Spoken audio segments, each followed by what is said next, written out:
দ্বিতীয় নম্বর কথা, সমাজে প্রচার হচ্ছে আব্বাস সিদ্দিকী যা করছে বিজেপি চলে আসবে, এটা প্রচার হচ্ছে কি? একটু উত্তরটা দিয়ে দেন, 5 মিনিটের মধ্যে শেষ করে দিচ্ছি, শুনবেন? আচ্ছা, আমি সত্য কথা বলবেন, পশ্চিম বাংলায় বিজেপি চলে আসবে না চলে এসেছে? এটা কি লোকসভা? এটা কি লোকসভা? এখানকার এমপি কি? এখানকার এমপি বনগা বলছেন তো, বনগা চলে এসেছে না চলে আসবে? কে আনলো? আমি এনেছি। 2019-এ প্রার্থী দিয়েছিলাম, তাহলে কার জন্য এলো? কথা দেখে দিকে যা, 44টাকে দে, ওসব কথা বাদ দিকে যা।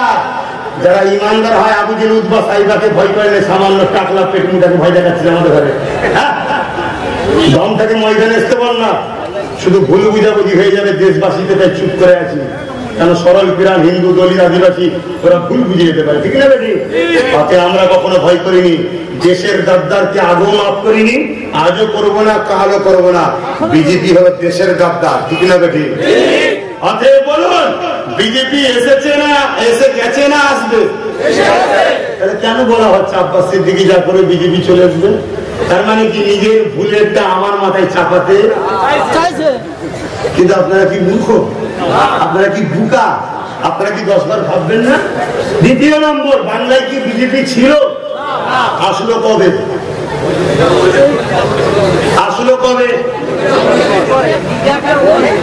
না না, ভুলে গেছেন। খেয়াল করে দেখুন, আমার কথা শুনুন। ভাবতে বুঝে দেখছিল কত রাজনীতির খবর রাখতে হবে, কারণ তোমাদের ভালোবাসি, তোমাদেরকে বাঁচতে গেলে আমায় ভাবতে হবে। শুনছেন না? তোমরা আমাকে ভালো না বাঁচতে পারো, আমি তোমাদের ভালোবাসি।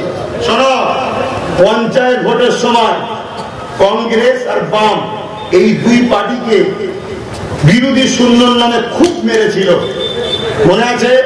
কিন্তু অপর দিকে যখন বিজেপি নমিনেশন জমা দিচ্ছিল, ওদেরকে কিন্তু রোকেনে আর মারেনি। শুনছেন? তখন থেকে বাংলায় বিজেপি ঢুকলো। স্বাভাবিক, আমি যদি বলি একে যদি মারি, এ জীবনে আমার দল করবে ভাই? এত মারলো যাতে করে বাধ্য হয়ে বাঁচার জন্য বিজেপি সব করে। আর বিজেপিকে রাখলে দিদির একটা লাভ ছিল, কি? এখন লাভ নেই, উনি অন্য নিয়ত করেছিল, এখন ফেঁসে গেছে। বিজেপি এমন একটা সাপ দিদি এনে রাখতে চেয়েছিল একটা লাভে, যে মুসলমান যখনই চাকরি করবে উনি বিজেপি সাবধান করবো। মুসলমান বিজেপির ভয় বলবে দিদি চাকরি লাগবে না, তুমি থাকো, ফিরি ফিরি ভোটটা পাবো। 10,000 মাদ্রাসা কই, অমনি বিজেপি দেখাবো, লাগবে না তুমি থাকো, বিজেপি না চলে আসে।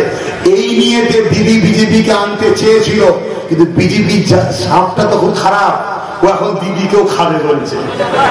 এসে গিয়েই সারদা নারদা সুইচটা পেয়ে গেছে। যখনই দিদিকে কিছু বলে, দিদি বলেন একটা জুলুম হচ্ছে, করতে পারবো না, অমনি বলে সিবিআই পাঠাচ্ছি, অমনি দিদি বলে ঠিক আছে তাই করছি। শুনছেন না? তাদের দিদির এই ফুটনো বিশ্বাস করা যায়।